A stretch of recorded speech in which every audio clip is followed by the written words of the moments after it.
10 practical English phrases for worries and relief from espressoenglish.net. Number 1. I'm really worried about, or I'm really worried that. Use worried about plus a noun. For example, I'm really worried about the test. Use worried that plus a subject and verb. For example, I'm really worried that I won't pass the test.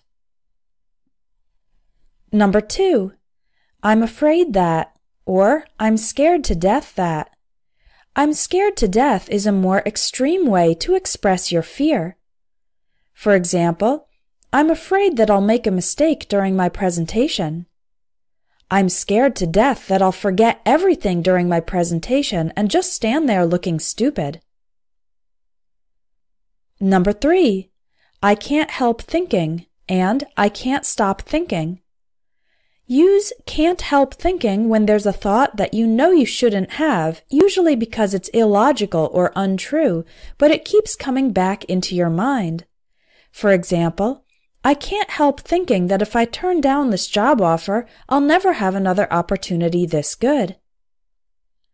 Use can't stop thinking when something is occupying your mind constantly. For example, I can't stop thinking about my upcoming interview. I'm really nervous. Number 4. It's been keeping me awake, or it's been keeping me up at night. Use this phrase when your worries are preventing you from sleeping.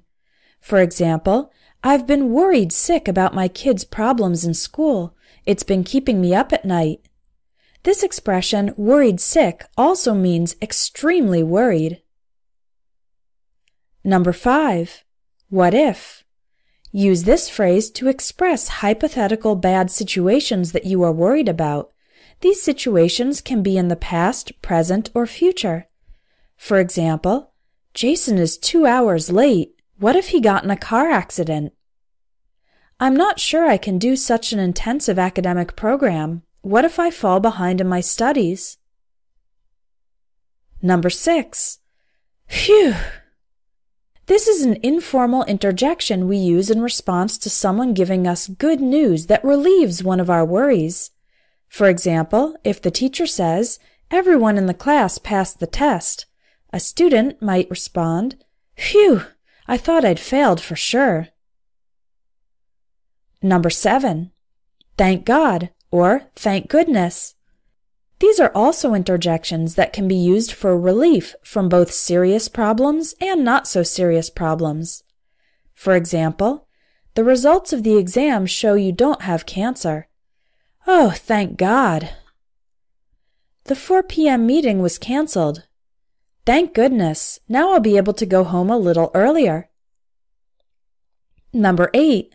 You had me worried there, or you had me worried for a moment. Use this phrase when the other person is talking and they start to say things that begin to worry you, but then they say something that relieves your worries.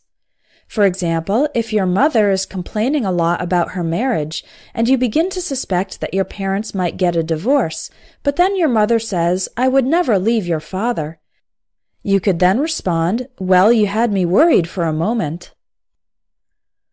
Number 9. You have no idea what a relief it is to. Use this phrase to emphasize that the relief is very strong, or when the relief is greater than it appears. For example, you have no idea what a relief it is to know that my son has a stable job. He had a lot of problems as a teenager, and I was afraid he'd end up in jail or on the streets. Number 10. That's a huge load off my mind.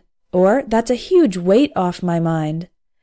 Use these phrases to express relief from a worry that had been constantly tormenting you. For example, good news, the boss said we don't have to write a 200-page report. A 5-page summary will be fine. Phew, that's a load off my mind. I'd been fretting about how on earth we were going to get that done. Fretting about is another way to say worrying about. You'll learn hundreds of useful phrases for daily life in the Everyday English Speaking course available at espressoenglish.net. The lessons cover everyday English, social English, and functional English. Visit espressoenglish.net, click on Courses, and look for Everyday English Speaking. It's the most popular course at espressoenglish.net.